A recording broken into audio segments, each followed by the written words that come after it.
모임 지각하면은 넌 지각한 대신 저 기도실 가가지고 30분 기도하고 나와.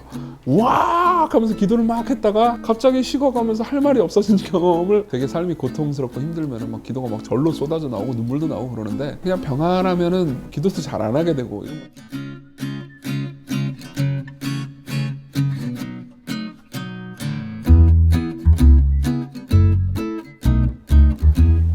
안녕하세요. 저는 구로디지털 단지에 있는 시광교회를 섬기고 있는 이정규 목사입니다. 이번에 예수님의 기도학교라는 책을 IVP에서 발간하게 됐는데요.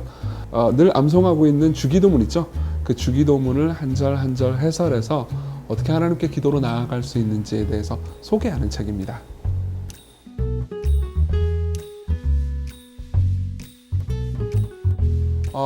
이 부제목 제가 되게 좋아하는데요. 제가 지은 게 아니에요.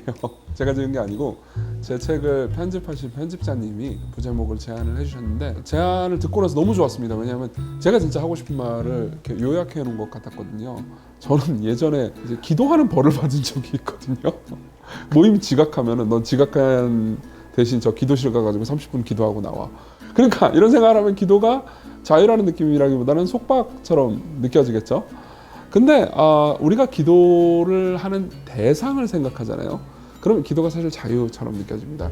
둘이 같이 있어도 아무 말 안 해도 되고, 그럼 무슨 말을 해도 내가 말 실수해도 용서해 줄 걸 이해할 수 있고, 그런 것처럼 하나님이 어떤 분이신지에 대해서 설명해 주면서 그분을 신뢰할 수 있도록 돕고, 이제 하나님을 향한 신뢰와 자유가 우리 안에서 어떻게 녹여지는지 이걸 좀 설명해 주고 싶었습니다.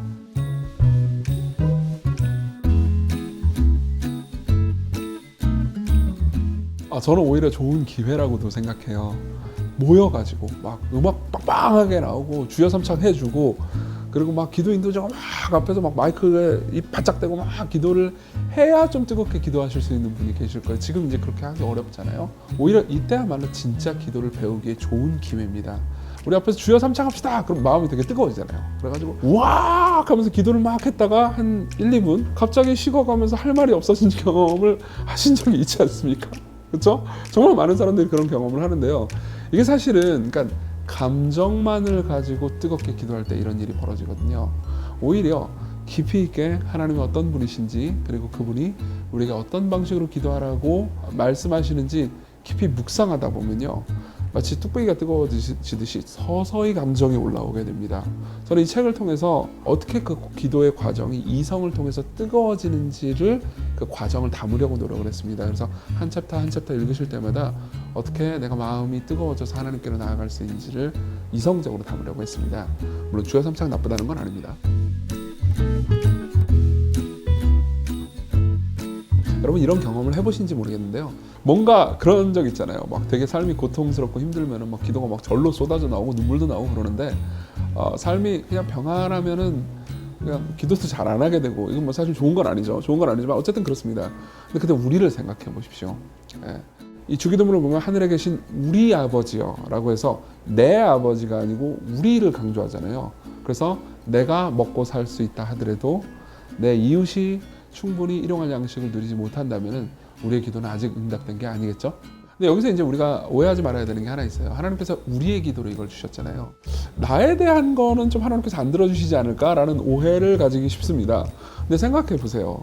우리가 하나님 나라를 위해서 기도할 때 하나님께서 너는 너를 위한 기도는 5분밖에 안 했지만 고통받는 이웃을 위해선 30분 기도했구나. 그러니까 고통받는 이웃들의 기도만 들어주고 네 기도는 안 들어주게, 이러실 리가 없잖아요. 그렇죠? 그러니까 내가 우리 안에 있기 때문에 하나님께서 우리와 함께 우리를 돌보신다는 거죠. 우리 함께 기도할 때 더 열렬하고 뜨거운 기도를 할 수 있게 될 겁니다.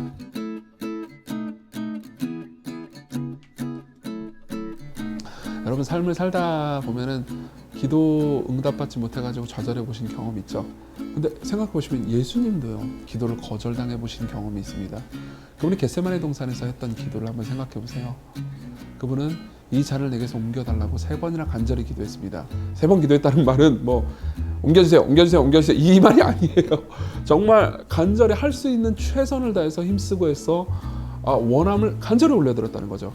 하나님께서는 그 기도를 대답해 주지 않으셨습니다. 무슨 말입니까? 거절하셨다는 거죠. 우리는 삶에서 거절당한 것처럼 보이긴 하지만 진짜로 거절당한 건 아니에요. 오히려 더 큰 선을 위해서 하나님께서 인내하고 계신 거죠. 이제 주기도문을 뭐 꼭 제 책 읽으라는 건 아닙니다. 읽어주시면 좋겠지만, 근데 어쨌든 간에 주기도문은요, 한 구절 한 구절 깊이 묵상해 보면서 이 주기도문의 간구에 따라서 하나님께 나아가 보세요. 이걸 그냥 그대로 반복한다기보다는 이 주기도문에 담긴 의미를 생각하면서 자기의 언어로, 자신의 말로 풀어서 한번 기도해 보십시오.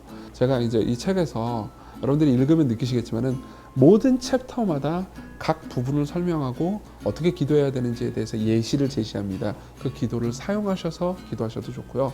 여러분들이 창조적으로 기도를 만드셔서 기도하면 더욱 좋습니다. 나중에 이제 코시국 끝나면요, 우리 또 다 같이 모여가지고 통성으로 기도하는 기쁨도 누릴 수 있겠죠.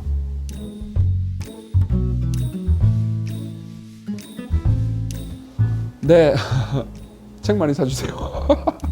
죄송합니다. 너무 분심을 말해봐서. 하나님과 그분의 아들 예수 그리스도는 이 세상 그 어떤 것보다도 아름답고 위대한 분입니다. 이 책을 통해서 예수 그리스도께서 어떤 분이신지, 그리고 그분이 얼마나 당신을 사랑하시는지, 그리고 무엇보다 얼마나 매력적인 분이신지 발견하셨으면 좋겠어요. 그리고 발견하신 그분을 따라서 교제하고 그분과 더불어 교제하고 그분을 많은 분들에게 퍼뜨리셨으면 좋겠습니다. 감사합니다.